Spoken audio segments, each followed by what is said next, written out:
Hi, Vince in the city. You're on with Willard and Dibs. What are you doing, Vince? Hey, what's up, guys? Just driving home from work. Cool, man.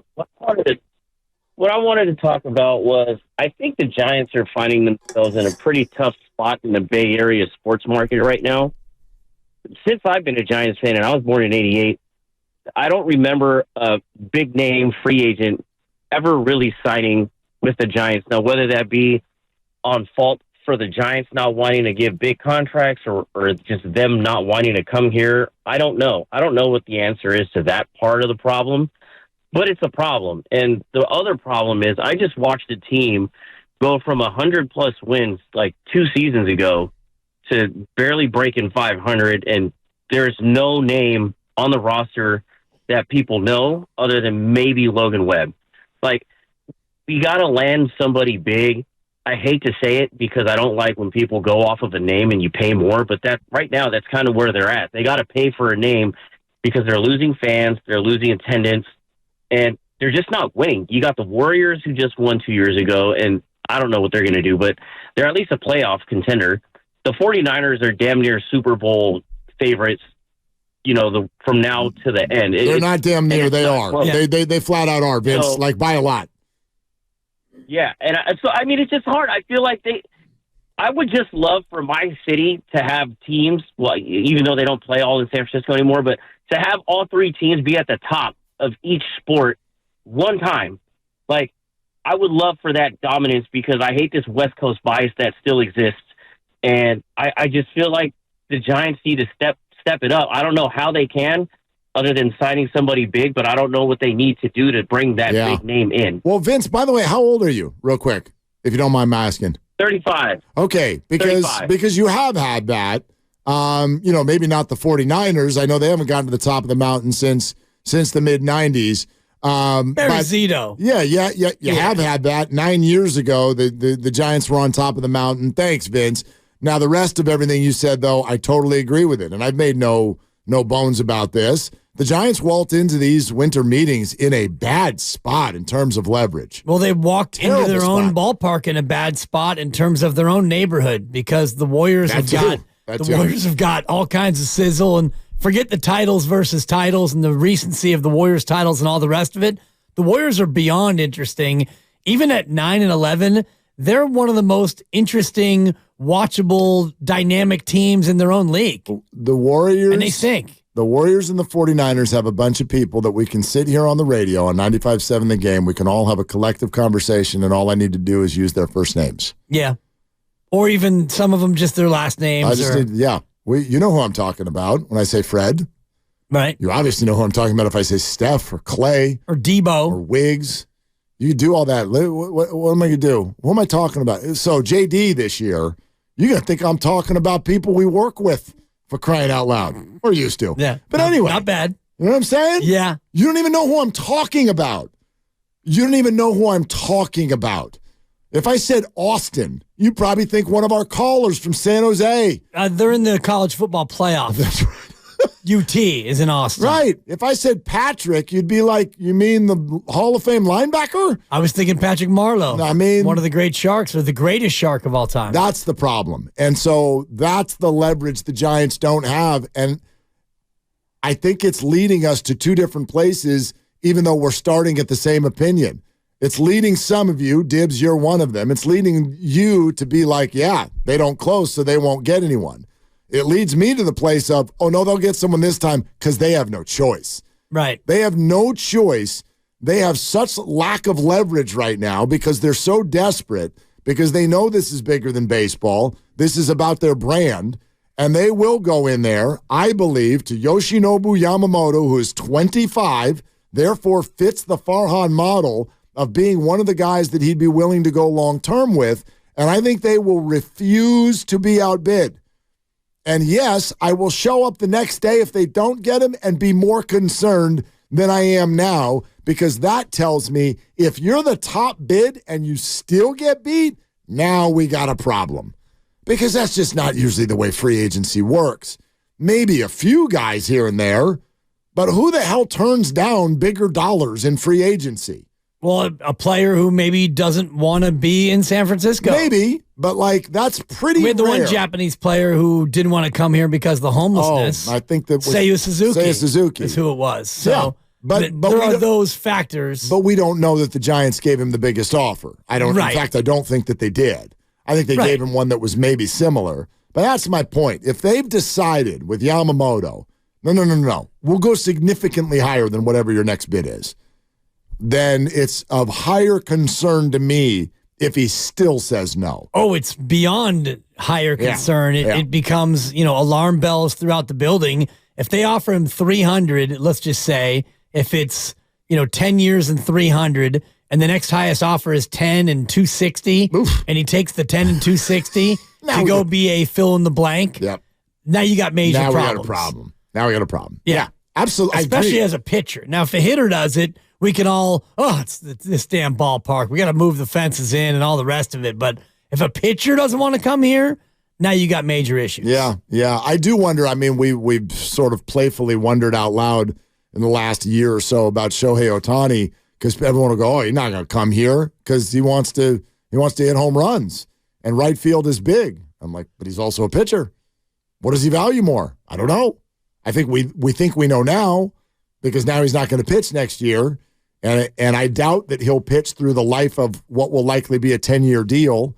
I doubt that he'll be as effective of a pitcher. Right. Maybe he becomes. He's had 2 Tommy Johns, right? Yeah, this will be number 2. Yeah. Or he's already had it, yeah. Yeah, that was number 2. Elatrache, I believe. Yeah. Pandia, we texted about it, remember? And he said his guess, 1 year off, and then maybe 4 years of effectiveness as a starting pitcher. Yeah. That's also a lot, maybe, it is. Maybe 10 years as a DH and 4 years as a pitcher, and that name brand, maybe that's worth $500 million to you still. It should be worth it. And I was talking to a couple people out in the sales area today about what signing Shohei Ohtani would mean just on sales opportunities in terms of Japanese sponsorships and Japanese media rights for your product and all the rest of it. And they put it at about $20 million a year. So if you pay him $50 million a year, you should be able to recoup an instant 20 on just outside endorsements and the rest. The moment you sign him. Forget the gate and the jerseys and all the rest of it, the bobbleheads and all of the other secondary stuff, just on sponsorships alone. So in other words, if you're paying him $500 million, you're actually paying him $300 million. Yeah. And that's before you even get into the increase in the gate and that's why it's such a good deal or a no-brainer, the biggest no-brainer in the history of mankind. Wesley. Jason in the city. Hi, Jason. What's going on? Hey guys, how are you? We're good, man. Good. Yeah, first-time caller, long-time Giants fan. But today's topic, I couldn't just stand on the sidelines anymore. I had to jump in. I was fired up on it. So I know you were asking about why, and I don't have a significant insight to any players out there, but as a fan, you ask the question, why is the perception different? And if you think it's different for other players coming to San Francisco Giants. Yeah. And I do for 2 main reasons. And one is winning. If the other player, if you have a similar offer on the table from a top team and you believe that they have a better chance of winning a World Series, these guys want to win a World Series. These are the elite players. And they want to win a World Series, and you think the Giants don't even have a shot, that's going to make a factor into your decision-making. And then number 2 is brand. It is obvious that the fans are upset with the Giants. And I would argue, I remember Robbie Thompson, Matt Williams, Will the Thrill. I have never, as a fan, felt that the team had such a low brand as it does today. Even when I remember a kid at the ballpark during the Earthquake series, and all of it to today. And I'm never at a low point as I am today about the brand. And I don't live far from the ballpark. Love the ballpark. Love Candlestick. And Farhan had a mandate when he took over from Bobby Evans, and that was to turn this ship around. And not only has he not turned it around, I think he is on his way to sinking the ship. You might be right. You might be right, Jason. But here's what I would say, because there's 2 prongs to that. Thanks, Jason. It's a really good call. Appreciate you. There's 2 prongs to that. One is the brand. Is it lower than it was? I mean, hard to argue against that if you're talking about in a small sample. If you're looking at, where was it 7 years ago versus where it is now, sure. But in a larger sense, to me, this is more about the landscape of baseball. Are the Giants still a top 10 brand? Oh, good God, of course. Right. And part of it's the landscape of the economy in general. Yes. The landscape of this city with fewer people coming into work and the post-pandemic economy still recovering in terms of, dollars in your pocket and how much we're all spending just to survive. There are a number of factors beyond the Giants' control that we can point to as a reason. No doubt. And then the other side of what he's talking about, though, is how much of a motivator is it for a free agent when they look at a team and say, what are my chances to win a World Series? Well, if you're about to sign a one-year deal, okay, right? Oh, I got a $16 million offer from the Dodgers and a $17 million offer from the Giants. I'll go Dodgers. One-year deal. If these guys are going to come in and sign 10 years, I honestly think y'all are crazy if you think that Major League Baseball players look at the Giants organization right now and don't think they can compete for the next decade. I mean, come on. All you're really looking at, if that's the case, is whether or not it's a team that tries, because half the league doesn't. Right. Half the league just punts on the whole thing. You should feel at least some sort of comfort, I think, if you're a Giants fan, that you're in the portion of the league that tries. Right, but you're not at the top end of the portion of the league that tries and does, at least in the recent sample that we're talking about. Not in this moment, there are 4 or 5 other teams you could look at who are trying and winning more frequently. But 10 years?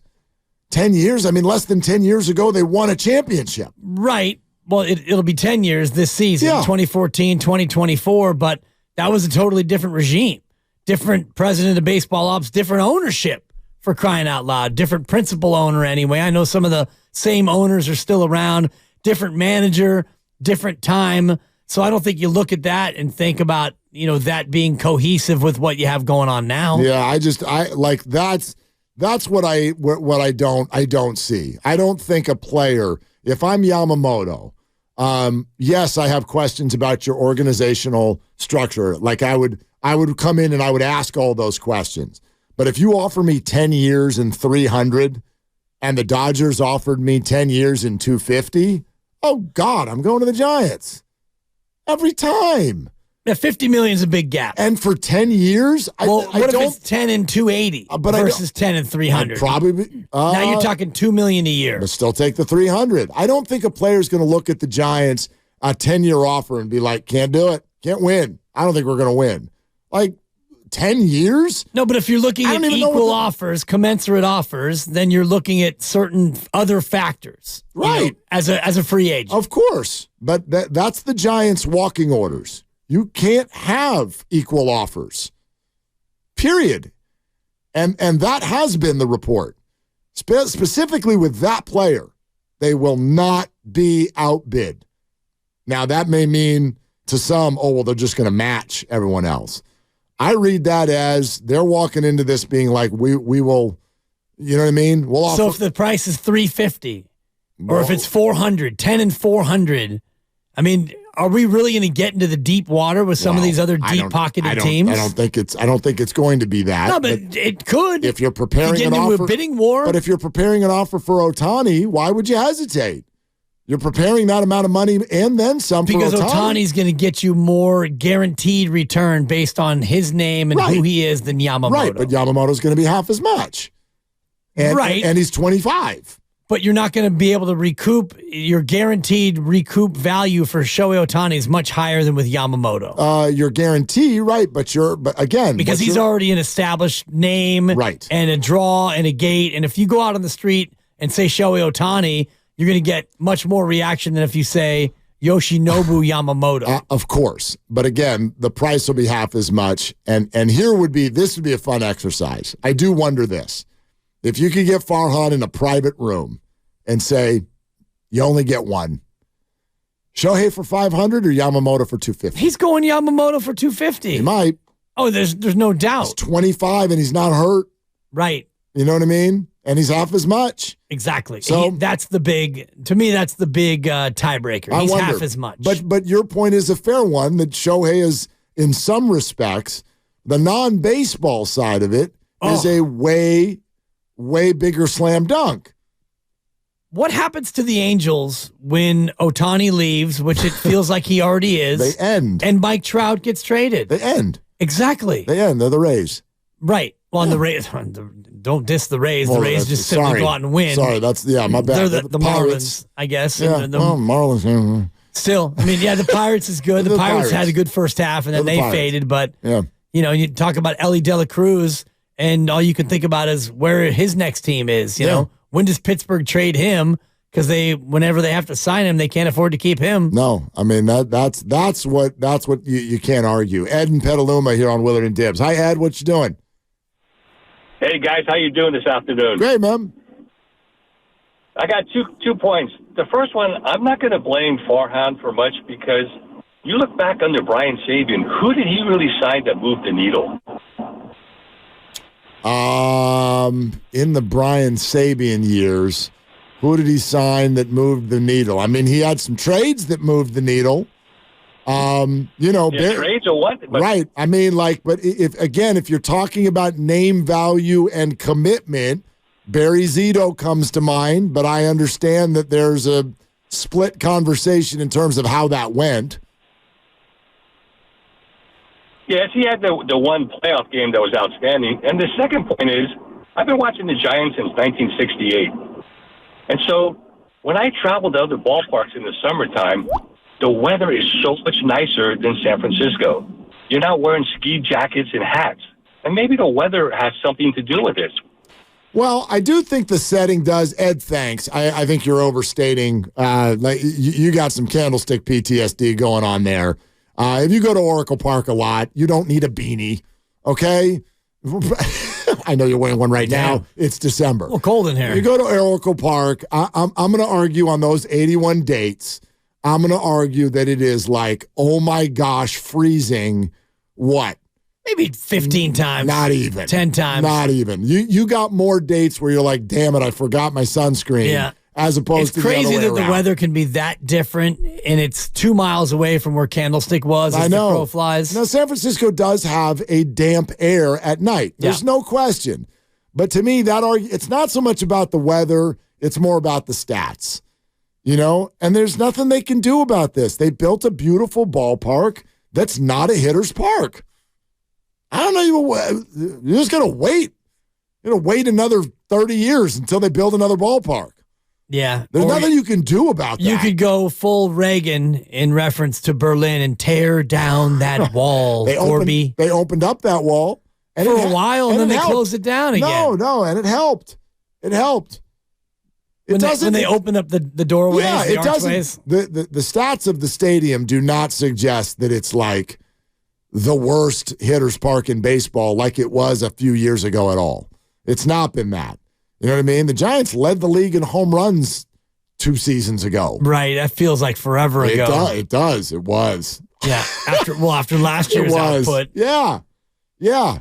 So I don't know. I don't know how much of a detractor the ballpark is. I think Bryce Harper and a Shohei Ohtani. It's more of a detractor than the weather, I would say, in terms of if you're a hitter and you're a left-hand hitter and you have your pick of destinations, the Giants ballpark, Oracle Park, is not going to be in your top 5. It's probably not in your top 10 in terms of ballpark factors. Sure. And again, you're probably right about the ultimate tiebreaker likely being the money. What's the money like? If the most money is dramatically bigger than the other offer, you're probably going to go there and just swallow it and have to deal with the ballpark that you have to go to. Famous quote from Bryce Harper right before he signed with the Phillies. He called his agent and said, "Where are the Giants at?" So they're still at 310.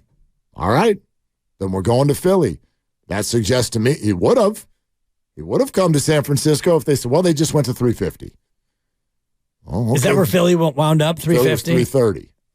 Giants about 310.